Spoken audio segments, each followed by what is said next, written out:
بسم اللہ الرحمن الرحیم۔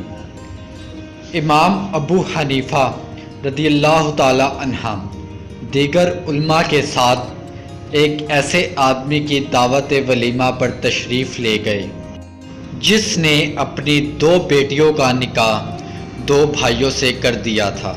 اس تقریب کے دوران سرپرست انتہائی پریشانی کے عالم میں مکان سے باہر آیا اور کہنے لگا، ہم لوگ سخت مصیبت میں پڑ گئے، رات غلطی سے دلہن بدل گئی اور ایک شخص دوسری عورت سے ہم بستر ہوا ہے۔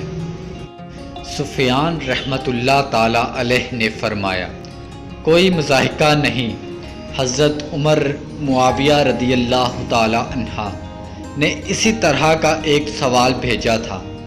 حضرت علی رضی اللہ تعالی عنہ نے اس کا یہ جواب دیا کہ ہر شخص پر صحبت کی وجہ سے مہر واجب ہے اور ہر عورت اپنے شوہر کے پاس چلی جائے۔ لوگوں نے اس جواب کو پسند کیا۔ امام ابو حنیفہ رحمۃ اللہ تعالی علیہ خاموش تھے۔ مظہر نے امام ابو حنیفہ رحمۃ اللہ تعالی علیہ سے کہا کہ آپ رحمۃ اللہ تعالی علیہ کچھ فرمائے۔ صوفی الرحمۃ اللہ تعالی علیہ نے کہا کہ اس کے سوا اور کیا کہے گے؟ امام ابو حنیفہ رحمۃ اللہ تعالی علیہ نے فرمایا کہ ان دونوں لڑکوں کو میرے پاس لاؤ۔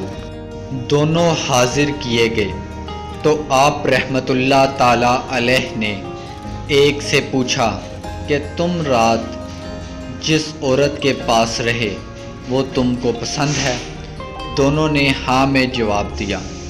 پھر آپ رحمۃ اللہ تعالی علیہ نے لڑکیوں کے نام دریافت فرمائے اور مسئلہ کا یہ حل تجویز کیا کہ دونوں مردوں کا نکاح جن عورتوں سے ہوا تھا ان کو طلاق دے دے اور ہر ایک اس سے نکاح کر لے جس سے اس نے ہم بستری کی ہے۔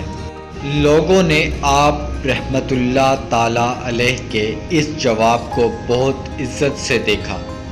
مظہر کھڑے ہوئے اور آپ رحمۃ اللہ تعالی علیہ کی پیشانی کا بوسہ دیا اور کہا کہ تم لوگ ایسے شخص کی محبت پر مجھے ملامت کرتے ہو۔